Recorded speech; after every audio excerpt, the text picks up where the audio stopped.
Let us start up with the next disease of the nasal septum, that is septal haematoma. बहुत ही important condition और बहुत ही simple सी है। Simple सी बात क्या है, ये अब आपको पता है, इंटीरियरली हम नॉस्ट्रल्स को देखें तो ऐसे नजर आते हैं, दरमियान में हमारे पास इनके सेप्टम है, ठीक है। अगर आप सेप्टम को देखा था हमने, तो हमने देखा था कि आगे से ये बना हुआ है कार्टिलेज का, मतलब ऐसे करके जब मैंने डायग्राम ड्रॉ की थी तो हमारे पास अगला पोर्शन सारे कार्टिलेज का था और पीछे से हमारा ये वूमर और एथमोइड बोन से मिलकर बना हुआ है, ठीक है। तो हमारे पास इन शॉर्ट अगर हम इसको दूसरे व्यू में देखें तो ये देखेंगे सेंटर में ऐसे करके एक ये हमारा कार्टिलेज है, ठीक है। तो कार्टिलेज की हमेशा आपको पता है कि लाइनिंग हुई भी होती है विद पेरिकॉन्ड्रियम, और अगर बोन होगी पीछे तो बोन की लाइनिंग हुई होती है विद पेरियोस्टियम, ठीक है। और इसके बाद हमारे पास जो लाइनिंग है पेरिकॉन्ड्रियम है पेरियोस्टियम भी, it is with the mucous membrane. ऐसे ये हो गया, ठीक है, म्यूकस मेम्ब्रेन। सो अब हमारे पास ये तो नॉर्मल बात है। अगर ऐसा हो गया कोई ट्रॉमा हुआ या कोई भी ऐसी बात हुई है जिसके भी कॉजेज मैं आपको बताऊंगी, उसकी वजह से ब्लड की कलेक्शन होगी अंडर द पेरिकॉन्ड्रियम अगर कार्टिलेज के रीजन में हुआ है, या फिर अंडर द पेरियोस्टियम अगर बोन के रीजन में हुआ है, तो ब्लड की कलेक्शन होगी इस सारे एरिया में। जब इस सारे एरिया में ब्लड की कलेक्शन होगी तो ये एरिया क्या करेगा, ये स्वेल कर जाएगा, ब्लड यहाँ यहाँ यहाँ यहाँ सारी तरफ फैल जाएगा और सेप्टम यहाँ इतने के बजाय इतना बड़ा हो जाएगा, ठीक है, थिक हो जाएगा। तो इस कंडीशन को हम कहते हैं सेप्टल हेमाटोमा, यानी सेप्टम में पेरिकॉन्ड्रियम या पेरियोस्टियम के नीचे ब्लड की कलेक्शन हो जाना, ठीक है। अच्छा, इसके फिर कॉजेज क्या क्या होते हैं हमारे पास, नाम से पता, इसको उसी तरह से अगर हम डिवाइड कर ले तो हमारे लिए बहुत आसानी हो जाएगी। सबसे पहला जो इसका मेन कॉज है कंजेनिटल, तो ज़ाहिर है ये होने से रहा। उसके बाद इन्फ्लेमेटरी और इन्फेक्शियस कॉजेज भी सेप्टल हेमाटोमा के बहुत कम होते हैं। जो अगला इसमें इंपॉर्टेंट, ये ब्लीडिंग डिसऑर्डर्स हो सकते हैं। अगर किसी पेशेंट को ब्लीडिंग डिसऑर्डर्स है जिनमें उसको थ्रोम्बोसाइटोपिनिया या कोई इस किस्म का डिसऑर्डर है, तो उसके वेसल्स कहीं की भी रप्चर करके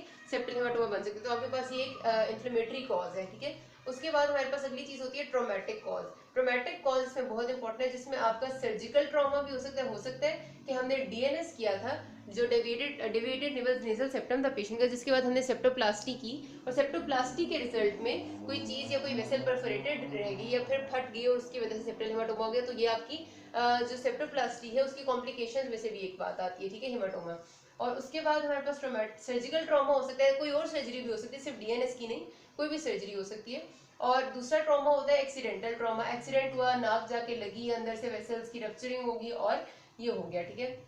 और तीसरा इडियोपैथिक या अननोन कॉज, क्योंकि न्यूप्लास्टिक तो इसमें नहीं हो सकता।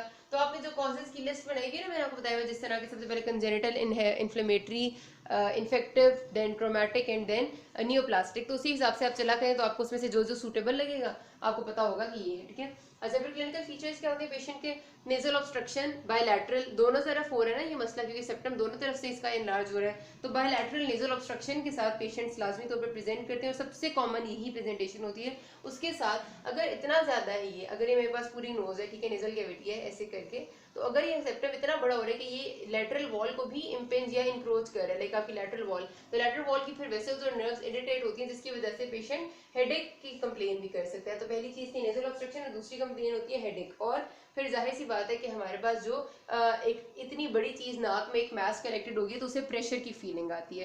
तो ये उसके क्लिनिकल फीचर्स होते हैं। इसका हमने जो ट्रीटमेंट है ना, जो इसकी एग्जामिनेशन आपके ये ऑस्पी के क्वेश्चन में भी आता होता है, तो आप जाहिर है इसको बाकी कंडीशन से इसी तरह डिफ्रेंशिएट करते हैं कि इसमें आपकी एक तो बायलैटरल दोनों तरफ होती है, स्वेलिंग हुई भी होती है आपके सेप्टम की, दूसरा सेप्टम का कलर भी जो है ना वो डार्क होता है। नॉर्मली आपका सेप्टम म्यूकोजा से बना हुआ है, लाइट पिंकिश से कलर का होता है सेप्टम का कलर, बिकॉज ब्लड कलेक्शन की वजह से डार्क इन रेड हो जाता है, अजीब डार्क सा हो जाता है। तो हम उसको जब इस तरह का देखते हैं और साथ पेशेंट की प्रेजेंटेशन की कंप्लेन और कोई खास नहीं होती, कोई फीवर नहीं होता और कोई उसको और मसला नहीं होता, सिर्फ नेजल ऑब्स्ट्रक्शन और थोड़ा बहुत हेडेक होता है, तो फिर हमें पता चलता है कि this is a septal haematoma.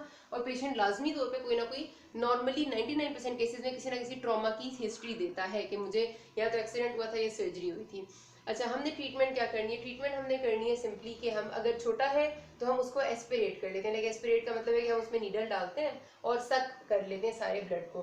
अगर थोड़ा सा बड़ा है या ज्यादा है तो फिर हमें उसमें इंसिजन दे के उसको ड्रेन करना पड़ता है, ठीक है। ये नॉर्मली फ्लक्चुएंट होता है, यानी मूवेबल होता है, क्योंकि ज़ाहिर ब्लड कलेक्शन है ना, तो इट कैन बी मूवेबल। तो ये हमारी दो इन्हीं ट्रीटमेंट से नॉर्मली हमारा हिसाब किताब पूरा हो जाता है।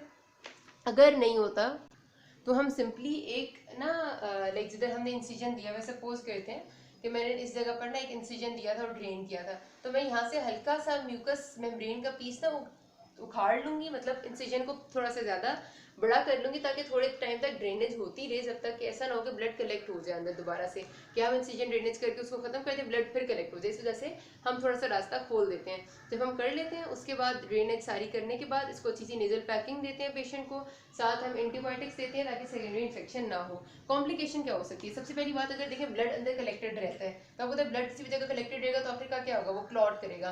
क्लॉट करने के बाद क्या होगा, उसमें फाइब्रोसिस डेवलप होगी। फाइब्रोसिस जब डेवलप हो जाएगी तो सेप्टम जो है वो एक थिकन सेप्टम की फॉर्म में कन्वर्ट हो जाएगा, ऐसे करके इतना बड़ा थिक सेप्टम बन जाएगा, और फिर उसको ड्रेन करने का कुछ भी नहीं होगा बिकॉज अब उसकी फाइब्रोसिस हो चुकी है। तो एक ये प्रॉब्लम हो सकती है। फिर अगर यहाँ पर सेकेंडरी बैक्टीरियल इन्फेक्शन हो गया तो क्या बन सकता है, सेप्टल एब्सेस बन सकती है, जो भी अगली वीडियो में मैं आपको बताऊंगी, ठीक है।